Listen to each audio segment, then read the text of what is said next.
the risk of implementing it.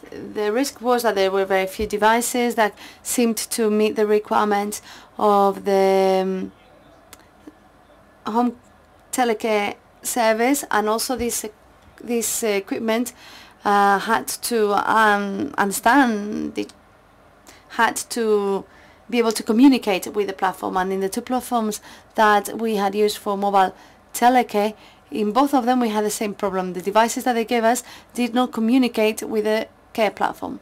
Also, apart from these technical difficulties, the suppliers told us, there's no problem, I will make sure that they communicate. How many terminals do you want? And how many containers? Well, I said, well, I'm not sure. It's not about how many containers do I need of these mobile phones, because I need to make sure that it works. It's all very well if it communicates like you said, if the battery is what you said, etc. But for that, I need to test it in my organization with my technicians and also with controlled users.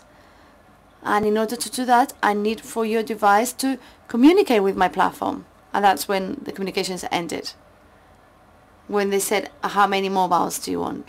How many devices do you want? Also, maybe the manufacturer or developer of the platform used to tell us, okay, I'll integrate it, I'll make sure that it communicates, but this is going to cost so many euros. And in this negotiation, we lost a lot of valuable time that we did not have. And so we devoted more time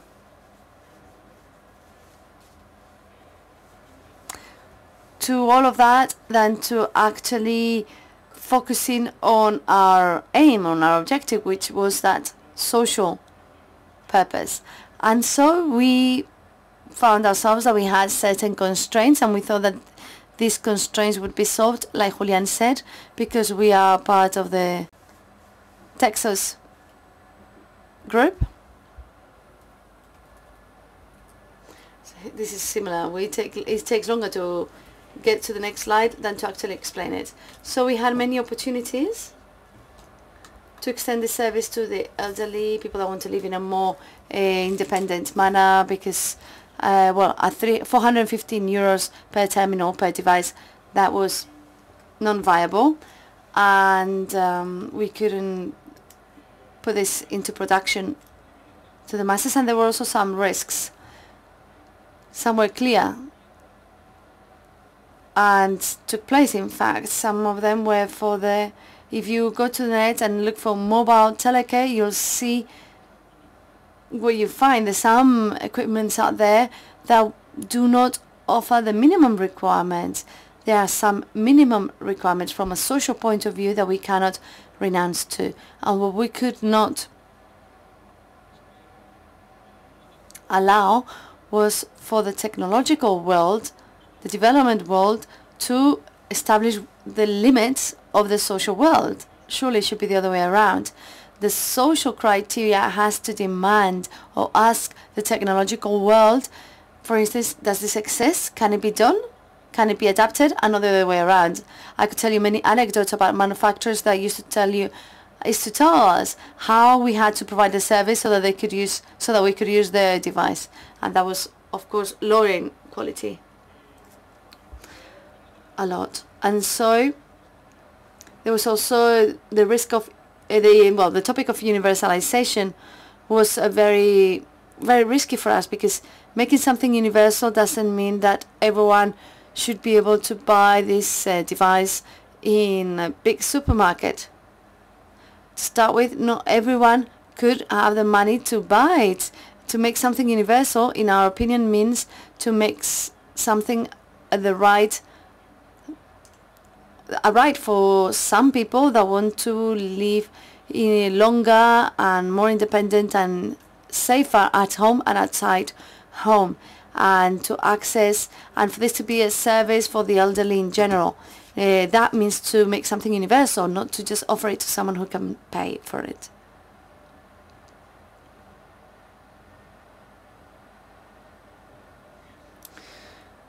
And regarding the universalization that I was mentioning before, and that Julian also mentioned,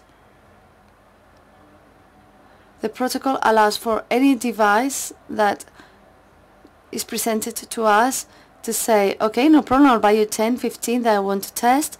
This is a protocol, it's free, it's open, use it, and then I'll be trying it for a while, and then I'll let you know whether I'll buy a whole container of them or no containers at all. You want to be the same with the care platforms. Do you want to be my provider of the platform?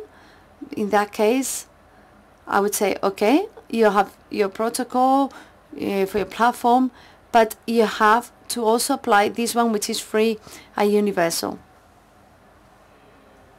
If not, you'll be out of the tender, and this will help us to make sure that we have that our devices and our central platforms are not slave to the technology, and also that if someone decides to change a supplier, does not find the problem of seeing thousands of terminals that actually do not communicate with the platform. This is something that nowadays it happens with a home telecare, and that is very limiting. We should not create slaves of the technology. We have to see who provides the best service, and that is all. When I was talking at the beginning about the limits, the constraints, the limits of the impossible, there was a scientist and also writer who said that the only way to discover the limits of what is possible is to go beyond them towards the impossible. And I think that the PASOS protocol is a small step to discover the limits of the impossible. Thank you very much.